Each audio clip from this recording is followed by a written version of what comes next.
बाप हवा होता पोरीचं यश बघण्यासाठी. माझा मित्र होता,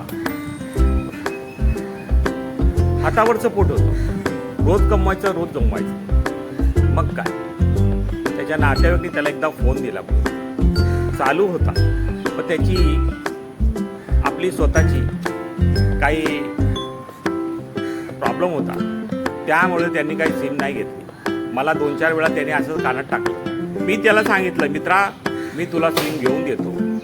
ते सिम दिवस टाकली आणि मोबाईल चालू झाला. मग काही दिवस चालला. मग काही दिवसांनी त्या मित्राचं निधन झालं. त्यांच्या पोरी शिक्षण करत होत्या, 3 पोरी होत्या.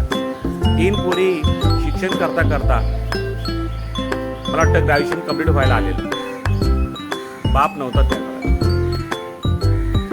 आई होती. बापाच्या निधनानंतर त्यालाही बी थोडा त्रास झाला. कसं त्याचं त्यांना एक चांगली नोकरी लागली आणि घराचं व्यवस्थापना चांगली झाली. बँकेत नोकरी लागली होती पोरीला. स्वतःला चांगलं घडवलं. काही दिवसांनी मित्रांनो तिच्या आई वारली. मग काय, त्या तिघी पोरी एकट्याच राहिल्या. कसं तसं त्यांनी आपलं स्वतःला घडवलं मित्रांनो. मग काय,